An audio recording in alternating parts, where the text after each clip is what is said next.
with God. Sometimes the experiences you've had with God may just get into your head. But I'm here to let you know that there should be a time where you reflect on the Lord and realize that you are just born to manifest. You are born to manifest His goodness. You are born to manifest His perfection. He is a perfectionist. So you are born to manifest His love. You are born to manifest His mercy. You are born to manifest His grace. You are born to manifest His tender love. You are born to manifest His kindness. You are born to manifest His faithfulness. It's not only about you. And it was never about you. Everything is centered around Him. I know that you worship and you feel Him. But if He doesn't allow you to feel Him, you will never feel Him. So it's not about you. So it's not about how you prophesy. Because if He doesn't give you anything, you won't prophesy. So it all goes back to who He is in your life.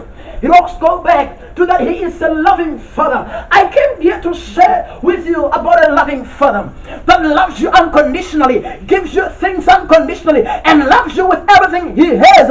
And all you are born to do is to manifest Him. You are just born to manifest Him. Take your seats. You are just born to manifest Him. I don't know about you, but every time I'm caught up and I see something new, I realize that this is not what I was expecting, which means it's about Him. Now let me explain this. There are times that we pray for something that He gives us, but there's a season where you get to where you don't ask for anything and He gives you everything.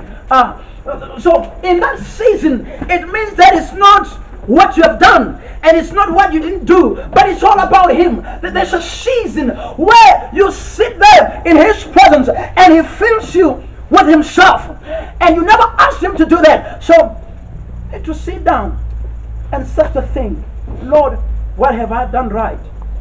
And the answer is nothing.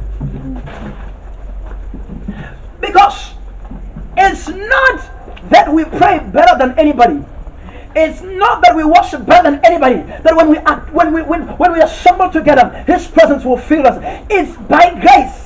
And we were born to manifest this grace. Understand this. When we come together, He fills us with His presence. We enjoy Him. And then I'm saying, you are born to manifest. So whatever you shall enjoy, you are born to manifest that. You cannot enjoy the presence and allow your neighbor not to enjoy the same presence. You are born to manifest the goodness of God. You are born to manifest the greatness of God. You are born to manifest His glory. Amen. If I was born to manifest His glory, may glory fill me first until I overflow, so that I will be able to manifest out of an overflow. Because I was born to manifest, may He fill me by His love until I overflow, so that I will manifest from an overflow of His love. Because He is faithful, and I can never be faithful like Him. Lord, fill me with Your faithfulness until I overflow, so that I will manifest Your faithfulness to everybody around me. Lord, You are so kind. No one can be so kind like You. Fill me with Your kindness until I overflow, so that I will manifest kindness to everybody around me. You are a supernatural God. Fill me with the supernatural until I overflow, so that I will manifest the supernatural. You are a mystery. Oh God, fill me with mysteries until I overflow, so that when I appear, I begin to reveal mysteries. Oh God, You are all powerful. Fill me with power until I overflow. Amen. So that I manifest Your power out of overflow. Amen. The problem is we are manifesting before we have an overflow. Amen. If you manifest before an overflow, you run at the risk of losing the little you have. Mm-hmm. If you go there and you begin to do what He never told you to do, you are using reserve and it's about to run out. How many preachers are burned out today? How many preachers are saying, we used to hear, we used to. Man of God, it's not that you were not called. It's not about the anointing, it's not about the grace. But the problem is, you never had an overflow of what He gave you. Amen. I'm waiting for an overflow of revelation. I'm not there yet. I'm just touching the surface. Oh boy, there's so much in God I've not even studied. Oh God, may you fill me with yourself until I overflow. Wherever I go, may I use the overflow, not what I have. Amen. Because if I give you all I have, next time I will need. But if I minister from an overflow, oh yeah. If I minister from an overflow, you will enjoy what I'm enjoying, but I'm not losing anything. Amen. Jesus gave a simple parable, and then you thought it was all about giving. He said that give, and it shall be given back to you. Shall man pour into your bosom? And was God talking about physical things only? He never specified. Let me bring you this revelation. He said, give, and it shall be given unto you. Shall man pour into your bosom? Okay, what's this? What type of a man shall pour into my bosom because I didn't give to that man? Oh, understand this. The Bible only said, give, and it shall be given back to you. And shall man? Which man? Because I didn't give. Okay, I will give to this person, and I will expect a harvest from God. But God uses a man. So there must be a man with an overflow ready to recharge. Let me tell you this. You are sitting here because you are here to feed off from a man who is overflowing in something that you are not overflowing in. So when I feed you, you begin to overflow because you have your area of the problem is you are short-sighted. You think we are all born for the stage, but there is your area. When I begin to minister grace, I am not ministering grace so that you may prophesy. I'm ministering grace in your area. And if I minister grace in your area, you will overflow in your area. When you're overflowing in your area, you begin to minister by overflow. If you are born to look after orphans, when I begin to preach under the anointing, the grace that I give you is to love those who will never love you back. Then you go out there, find orphans and bless them, but they'll never remember you. But it doesn't hurt you. Why? You are ministering by overflow. But if you are not ministering by overflow, when they don't appreciate you, it hurts you. I'm just passing. As I'm passing by that, try to say good afternoon. Hallelujah. Amen. Good afternoon. Amen. How are you? So blessed too. Not started to talk about anything. Let us talk, okay? Let us talk. If the Bible says give, and it shall be given back to you, shall man pour into your bosom? Okay. It means that when I give something, I should be ready to receive. And all of you have been made to believe that that's so physical. And that's what everybody's teaching. But how about the spiritual element of that thing? I'm giving out prayers. I'm giving out love, and love is spiritual. I'm giving out these things. I'm giving out prayer, and that's so spiritual. But why am I not getting love in an overflow? Why am not mad? I sit there and I see other people receiving their miracles, but I've never ever received any miracle. But I'm giving out things you were not aware. Identify the seed, then we shall know the fruit. If I plant a mango seed, I expect a harvest of mangoes. If I plant a spiritual thing, I name it. Listen to this. Listen, let me teach you a mistake. When you see, let me just be spiritual for 2 seconds, and then I'll come back to normal. If you see a man of God and you just look at this man of God and you really love him, your biggest problem is you only saw money. That's the only thing you think, and you're short-sighted, and then you lack information. You will sow money, and that money is not even attached to you. You will sow out of an overflow of your money, but there's one thing that you can really sow. Okay, let me teach you a mystery. Today I'm overflowing by the grace of Apostle John Suleiman. Don't ask me how. The problem is we want to touch the physical container carrying a spiritual thing. And by touching a physical container containing a spiritual thing, I will sow money. And as I sow money, I will say, I expect a harvest. Because of the grace of the man of God, you will get a harvest of money. I don't sow to great servants of God for money. If I were to be honest with you, I didn't sow to Prophet Oba's fundraising before he died just to get for money. I sowed something in his life and I received something back. And I have it and he's gone. But I have his mantle. And I'll use it in time. But I sought money because that was the only thing I had which was spiritual. Understand this. Let me just try to break this down in a way you understand. Let's just say, man of God, hey, can I teach you how to use grace in order to get what you want? This is the man of God. Let's just talk about me, okay, because I know me. Well, let's talk about Emenecha, right? I see Emenecha, I don't even like him. But I realize that there is grace in his life. So, a spiritual transaction does not really require mutual consent. A spiritual transaction does not always require mutual consent. Okay, let me show you. The woman with the issue of blood, did she make an agreement with Jesus that when I touch you, power will come out? Okay. I don't like Prophet Emenecha, he just annoys me. But he has got grace. Prophet Emenecha, let me prove your God. Let me prove these things that happens in your life. You just stand there, open your mouth and you release something that you didn't know. And you are just a human being like me. So Emenecha. And then I have a conversation with Papa God. Lord, there's one thing that I hold very dear, and I used to love Bibles, okay? I just started buying Bibles just a few months ago. I used to love Bibles. I would buy expensive Bibles. And the only thing that was important to me was a Bible. The first day God said, release your first sample. I'm like, hey, Lord, the price. Price, Lord. The price, Lord. I can give 100, hey, Lord, I can give 200, but the price of Amplified, Lord, that's 600, so Lord, and I cannot give it to somebody I don't know. He said that your biggest problem is you are short-sighted.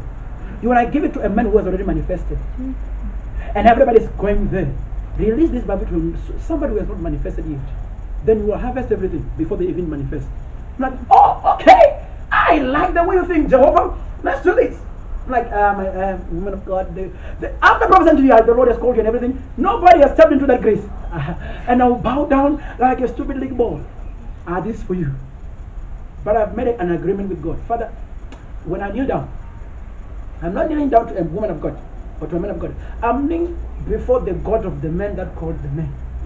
So, when I kneel down, people will see me kneeling down before a person.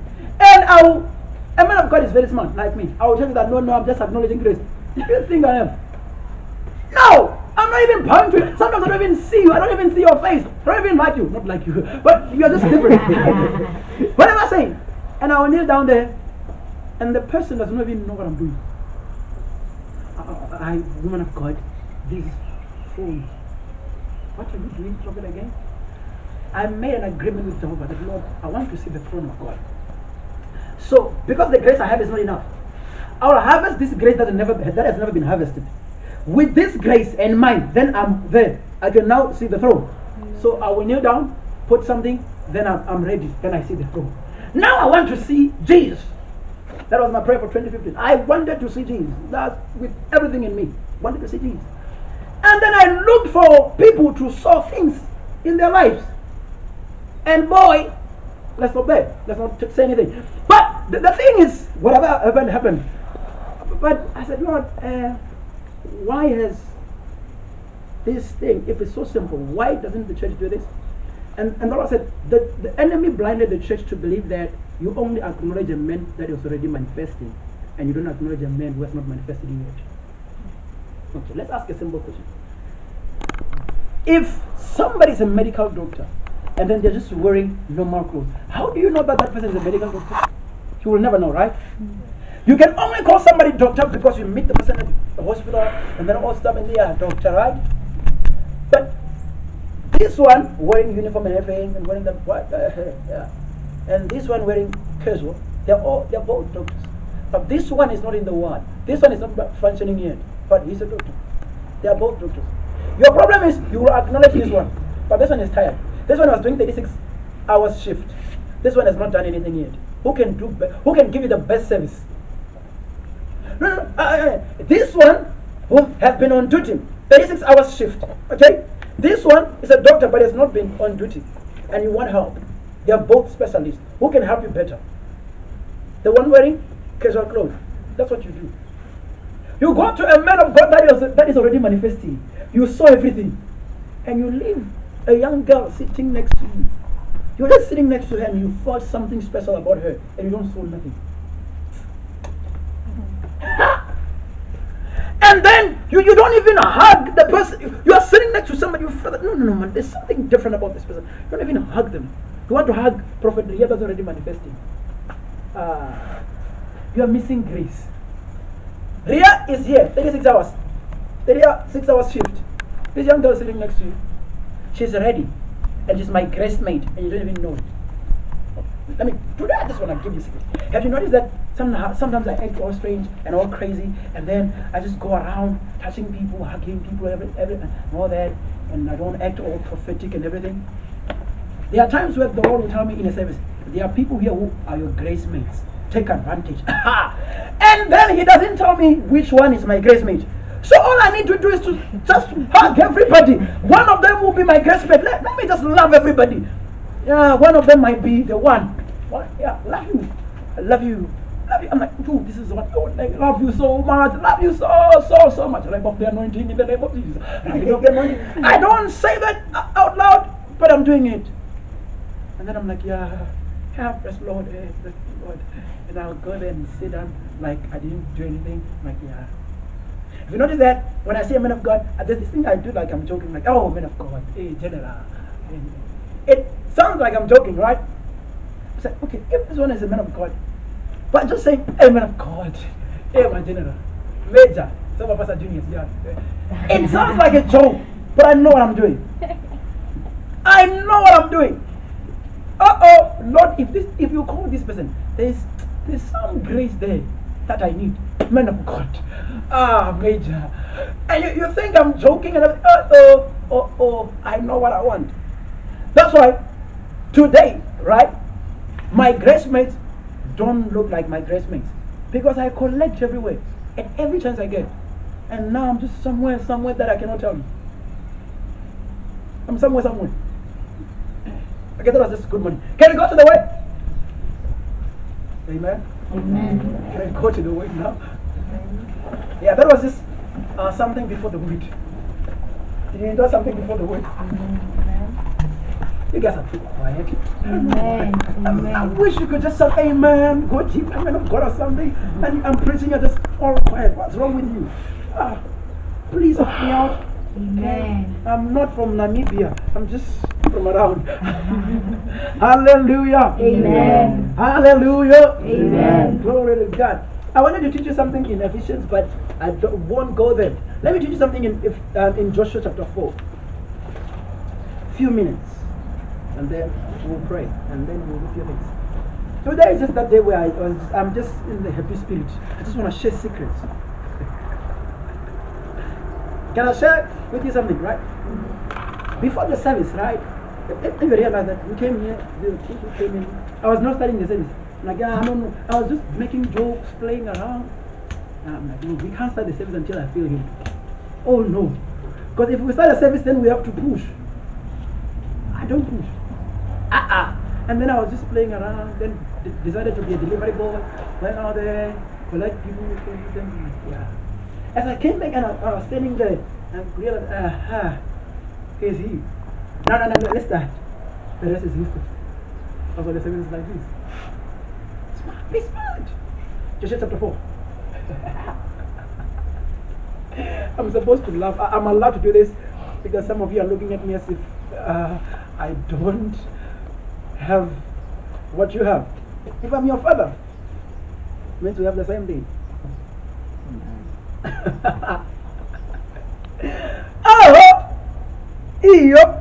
Nothing at the world.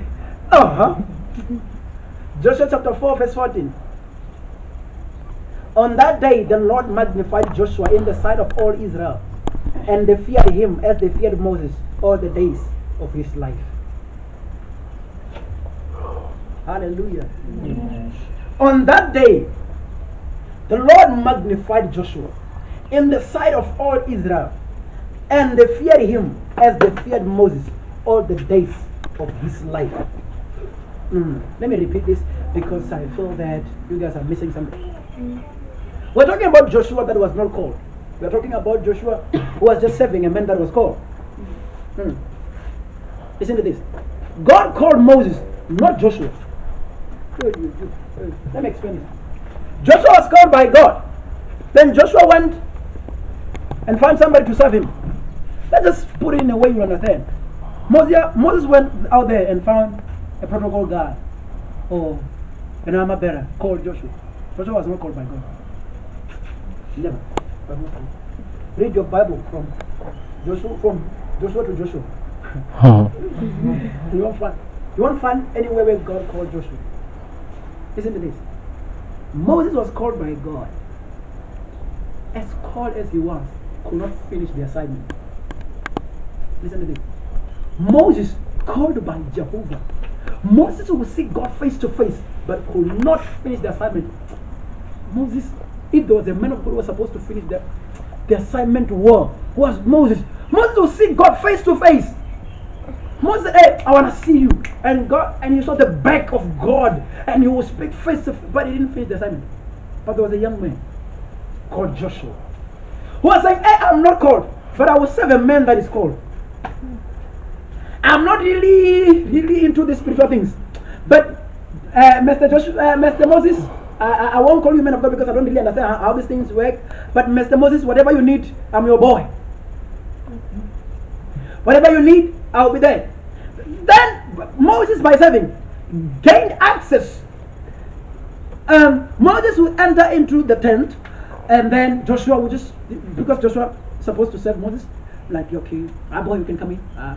You'll be bringing water or something. Come in. The Lord has not arrived yet. So, and Joshua was there, giving water, doing everything. And then the Lord will appear, not talk to Joshua. I just imagine Joshua sitting in the corner, just seeing this thing happening. Joshua, you're not called. Joshua standing there, and the Lord is with Moses. Yeah, face to face. Yeah, the Lord and God. And Joshua, you're not allowed to interrupt. This is God. And you're men of God. You're not called, remember? You don't even have a title. You're not called. We are called. And Moses, after everything, after seeing God, after all the glory, could not finish the assignment. I pray that the assignment that God gave you, we shall be able to finish. Amen. Then I love my boy, Joshua. He said that I will serve a man who has an assignment, even though I don't have an assignment. Because if I serve a man with an assignment, I share in the very same assignment. If I serve him, I share in his glory. Oh, yes. Amen. Okay, let me just explain this. I have a father who's Emenecha. He's an international preacher. Let's use preacher. He's got this assignment that he cannot carry out alone. I don't see what he sees. I don't hear what he hears. But just like Joshua, I'll just sit there. I don't really understand anything. I'll just watch my dad shaking and everything. I don't even understand why he's shaking. But I'll just sit there. Maybe he's shaking because there's some. Maybe because of the temperature. Maybe it's really cold. Maybe he's shaking. Yeah, let's put some jacket. Yeah, he'll be okay. Don't really understand what he's doing. But I think God has called him. And if God has called him, I don't really know if God has called me. I don't even know my assignment. But I think part of my assignment is to serve him. Amen. For me to discover my assignment, let me serve him because he has already discovered his assignment. Then I will know my assignment through serving him. Joshua was not aware that he was a great leader to take the whole nation. But was just serving a man. Imagine Moses knew, yeah, the Lord is going to use me. But Joshua was like, hey, I don't even know what the Lord will do for me. I'm only serving a man that the Lord has called. But if the God of the man is this type of God I hear about, that he is faithful, I think he will do something for me by just serving this man. He must do something for me. I don't know what he will do, but he must do something for me. Check this out. After Moses died, right? And then for the very first time, God decided to speak to Moses, to Joshua. Lord, but before Moses, you didn't say anything to me. It was not your time yet. Joshua, now that my servant Moses is dead. That's the first conversation. Lord, let's start from the beginning. Why don't you tell me what you're going to do with me, through me, how you called me? Why are we talking? Why are we starting with the past? Joshua, now that my servant Moses is dead. Why are we talking about? Why are we talking about Moses? Joshua, you don't have an assignment. You're just called to carry out an assignment of a man who couldn't carry out the assignment. I don't know about you, but maybe there's an assignment that some man of God has not carried. And you're like, I will serve Emenecha so that it's either his assignment or somebody's assignment I'll be able to carry out. To be called by God and to see glorious things does not mean you finish well. Does not mean that. Check. Okay, let's leave the Bible. Let's check God's generals. Let's check A. Allen. Let's check William Branham. The people that saw great things, but they didn't finish well. A. Allen finished. Man who will cast a demon by his name. His name, not the name of Jesus. Hey, I am A. Allen. Come out. The demon will come out. But you're not Jesus. You're not saying Jesus. You're not. Because he knew the authority he carries. But he died slowly. J. Seymour, a man who God used to pioneer Azusa Street revival, didn't finish well. William Branham started to preach that he's the Elijah. I'm the Elijah. And God decided to speak to a man called Kenneth E. Hagin, who didn't have glorious encounters like William Branham, who was just busy teaching the word in his small church. So there is a man that I'm about to take out because he's misleading my people. William Branham died. I was preaching. If you're a man of God, you cannot die by accident. Died by accident. For God to prove that you are no longer where you used to be. Others carried out the assignment of William Branham. But he used to have glorious encounters. Even his funeral, the glory of the Lord appeared, but he was gone. What am I saying? To have glorious encounters does not mean anything.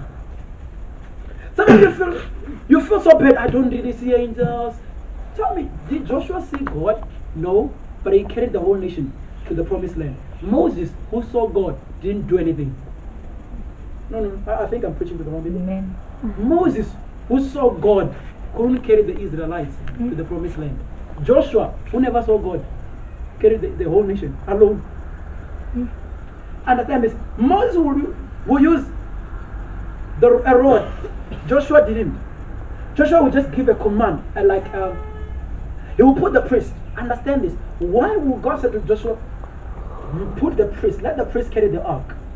Priest, worship. Put worship first, and then I'll do great things. Those who are called rely on experiences, and then they miss the most important thing. They never worship anymore. Why? They're ready for encounters. The Lord is going to speak to me. What about worship? No, it's fine. Some of us, we don't really worship, we just hear from above. But Moses, you saw great things, but you used your own effort. You used your hand to open the Red Sea. Joshua didn't. The feet of the priest opened Jordan. Joshua was just sitting somewhere in the back, doing nothing. Just give a command. Yeah, just carry it out. As you step there. Yeah. And it happened like that. Joshua, a man. And understand it. In this chapter, the Lord was saying, and the Lord magnified Joshua in front of Israel. He was saying, because I didn't call him. And he was saying, now I want to recommend him in front of the whole nation. This is a man who was never called, but served to his calling. Can I repeat that? Amen. This is a man who was not my first choice, but served my first choice till I approved him to be my first choice. Amen. This man does not have a history of encounters with me, but served a man who had encounters with me. But the man who had encounters could not carry the assignment. Don't, as much as you are blessed and you love the Lord and everything, don't be high-minded. Remain humble. Let worship be a key. There's nothing that opens the supernatural than worship.